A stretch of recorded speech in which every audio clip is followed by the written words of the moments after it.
मध्य प्रदेश के टीकमगढ़ में 25 फरवरी से देश के लोकप्रिय कथाव्यास पंडित धीरेन्द्र कृष्ण शास्त्री की श्री राम कथा शुरू हो चुकी है। कथा का आगाज ही तब भव्य था कि देश भर की नजरें इस कथा पर लग गईं।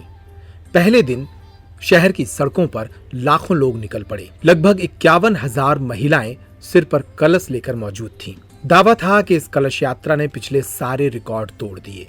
जब शहर की सड़कों पर इस भव्य कलश यात्रा के साथ पंडित धीरेन्द्र कृष्ण शास्त्री एक खुली गाड़ी से निकले तो पूरा शहर जैसे उनके स्वागत के लिए उमड़ पड़ा।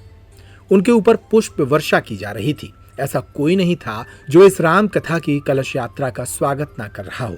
क्या हिंदू, क्या मुसलमान। कलश यात्रा के स्वागत में मुसलमान भी पीछे नहीं रहे।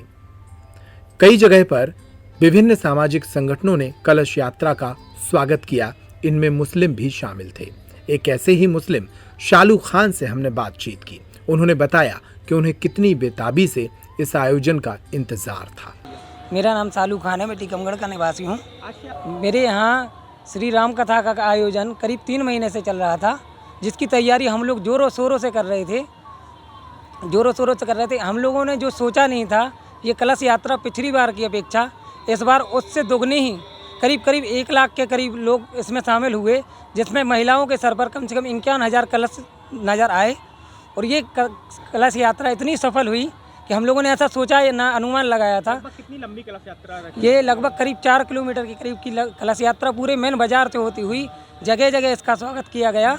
और लोगों ने तरह तरह के ठंडाई या कुछ भी खाने के लिए महाराज जी के यानी कि स्वागत के लिए ऐसा इंतजाम किया था जो हम लोगों ने सोचा भी नहीं था।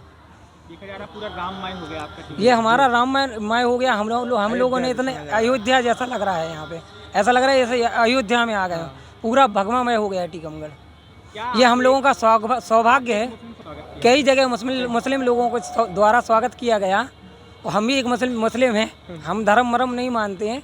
हम तो ये मानते हैं भक्ति किसी भी प्रकार से की जा सकती है। इस कलश यात्रा में बड़ी संख्या उन युवाओं की भी थी जो बागेश्वर धाम शिष्य मंडल से जुड़े हुए हैं। कलश यात्रा में नाच गाना था, घोड़े थे, डीजे थे, पुष्प वर्षा थी और महिलाओं के सिर पर दूर तक दिखाई देने वाले कलश थे।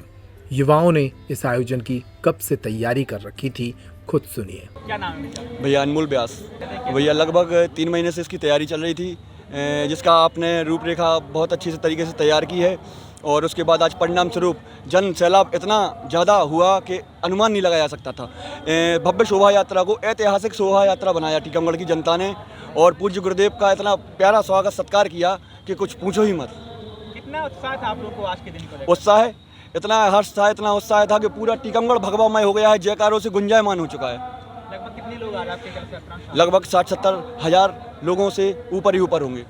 सब भक्ति रस में रमेंगे। टीकमगढ़ की धरा बहुत पुण्य भूमि। एक प्रकार से ये माना जाए कि टीकमगढ़ के लिए सौभाग्य की बात है।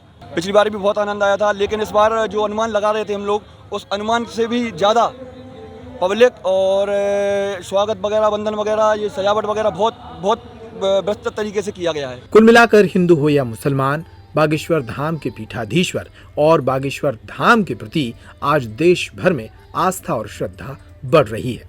उनके साथ जुड़ते तमाम विवादों के बावजूद उनकी लोकप्रियता कम नहीं हो रही है।